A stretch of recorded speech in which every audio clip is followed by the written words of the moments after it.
Hi everyone, Mark Watson here. So as a follow-up to my Tour Aotearoa gear video, I'm going to talk through my Tour Aotearoa bike and how I had it set up for the ride.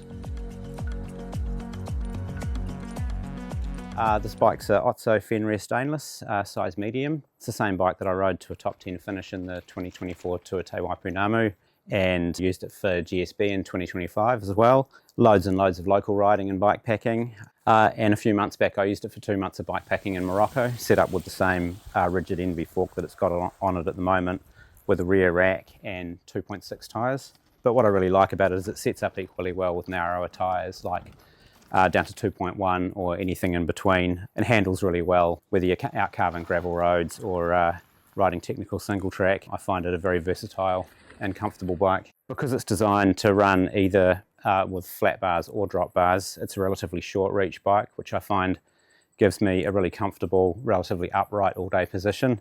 And because I suffer from ongoing neck pain, I find it really helps with that. I run a slightly shorter stem than Otso recommend for the flat bar configuration, which I find puts me a little bit further back on the bike for steep and technical descents and so on. Speeds up the handling a little bit, and it also helps with that upright all day position for comfort.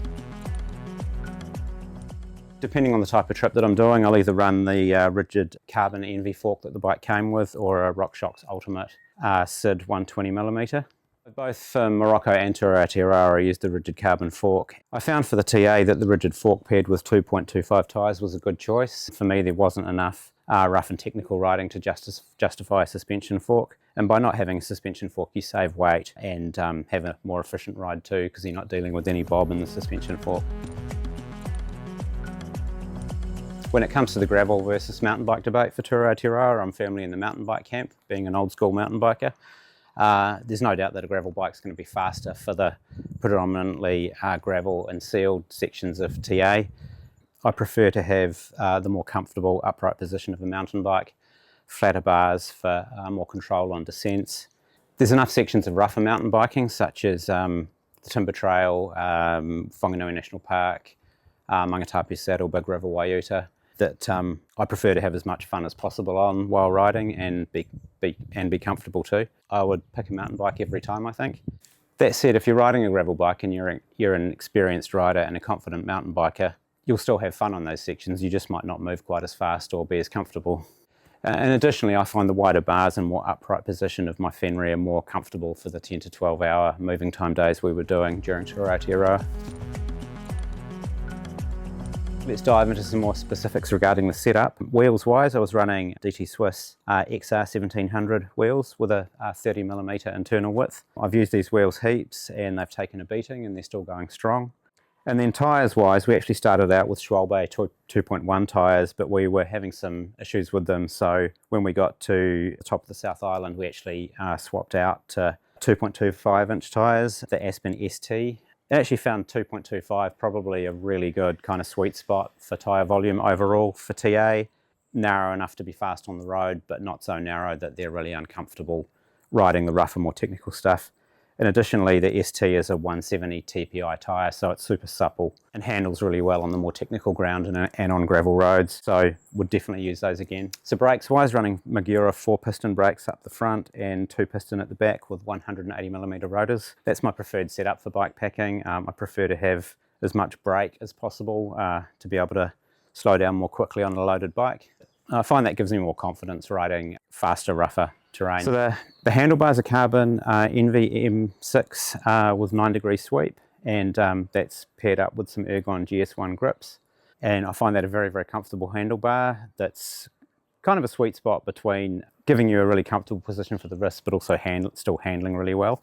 And I find that combination of sweep and the shape of the Ergon GS1 grips kind of gives you a range of options for how you want to place your hands on the bars while you're riding to help reduce getting numb spots. Didn't get any wrist pain, and apart from some very minor tingling in the hands, no numbness or bruising over the course of TA, and no trouble afterwards. And one of the things I'm really careful with grips is size. I think it's important to be able to have as much of your hand around the grip as possible to give you more control when you're riding anything rough and to give you a better braking position. Some people make the mistake of running a grip that's too large for their hands and consequently don't feel as in control on rougher terrain.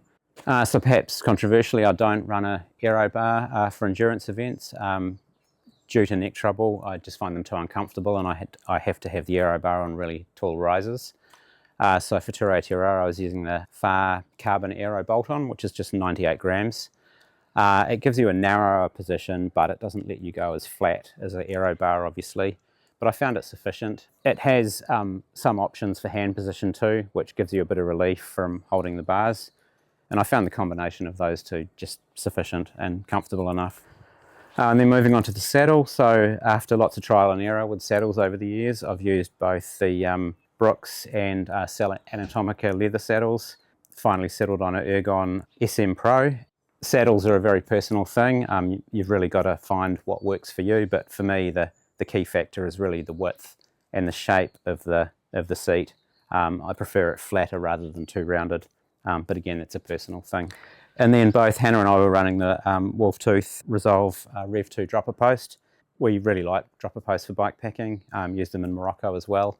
It's always nice to be able to lower your centre of gravity and get lower on the bike for any downhill. I mean, on any downhill, even if it's not technical, you'll move faster and you can corner more confidently when you've got a lower centre of gravity. No issues with them, but it does limit the size of the seat bag that you can use. Another important consideration is to use a Wolftooth valet collar so that you can limit how far the dropper post drops so your seat bag doesn't hit the tyre. But also the valet collar can be a backup if you do have a malfunction with the dropper post and you need to lock it in your standard riding position. And then for pedals, I was using the new Wolftooth Control pedals. This is a really awesome pedal, best SPD I've used. They're optimised to give you really, really good foot support, which helps reduce numbness in endurance events. But additionally, they're really easy to clip into, clear mud well.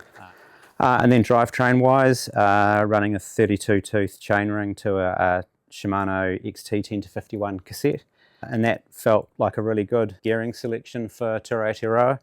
Normally for overseas bikepacking with heavier loads or bikepacking events in New Zealand that have got more sustained, steeper climbs, I'll use either a 28 or a 30 tooth chainring, but this was a good combination for Tour Aotearoa.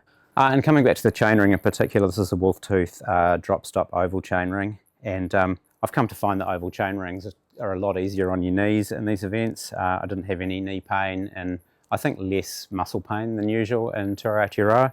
Hannah and I used the oval chainrings in Morocco too, and we basically went into that trip pretty unfit and straight away riding loaded bikes on steep sustained climbs in the heat and so on. And again, didn't really experience any knee issues or tightness in the muscles overall.